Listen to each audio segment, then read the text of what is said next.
மாணவி அனிதாவ மனசுல நினச்சிக்கிட்டு திமுக கூட்டணியில் இருக்கக்கூடிய கட்சிகளோட சின்னங்களுக்கு வாக்கு செலுத்திடுவாங்க. நீட் தேர்வு ரத்து அப்படின்ட்டு திமுக உடன்பிறப்புகள் 2019 2021 உருட்டிய உருட்டுகளை பார்ப்போம். அப்படி நடந்ததா அப்படிங்கிறது தான் மிகப்பெரிய கேள்வி. ஏன்னா திமுக ஆட்சியில் 5வது முறையாக நீட் தேர்வு நடந்திருக்கு அப்படிங்கிறதான் பார்க்க முடியுது. இப்படி உருட்டிய நபர்கள்லாம் இப்போ எந்த பதுங்கு குழியில் பதுங்கியிருக்காங்க அப்படின்னு தெரியல. ஏன்னா அந்த அளவுக்கு நீட் தேர்வை வைத்து நீட் தேர்வு ரத்து அப்படிங்கிறத சொல்லி அரசியல் செய்த கட்சி தான் திமுக. அதனால ஆட்சிக்கு வந்த கட்சின்னு கூட சொல்லலாம். ஒரு அனிதா அந்த ஒரு அனிதா பெரிய அளவில் பேசி நாங்கள் நீட் தேர்வு ரத்து செய்வோம் அப்படின்னு பேசிய திமுக ஆட்சி காலத்தில் ஒரு 14 அனிதாக்கள் இருக்காங்க அப்படின்னு சொல்ல முடியுது.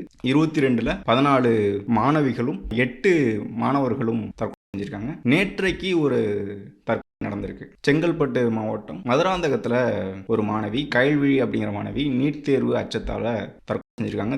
தேர்வு நடக்கிறதுக்கு முதல் நாள் இந்த தற்கொலை நடந்திருக்கு. இது பற்றிய விவாதங்கள், இது பற்றிய பேச்சுகள் பெரிய அளவில் பேசாமல் தொடர்ந்து நீட் தேர்வு கேள்வித்தாளில் என்ன கேள்வி இருக்குது அப்படிங்கிறத ஊடகங்கள் விவாதமாக்குது. அதே மாதிரி மாணவர்கள் தேர்வு அறைக்கு போகும்போது என்னென்ன நடந்தது, சட்டப்பட்டனை கட் பண்ணதாக இருக்கட்டும், தாலி கல்டை சம்பவமாக இருக்கட்டும், உடை குறித்தான நிறைய கேள்விகள் அதுதான் பெரிய விவாதம் ஆகிட்டுக்கே தவிர இந்த தற்கொலை பற்றி பற்றி பெரிய அளவிலான பேச்சுகள் இல்லை.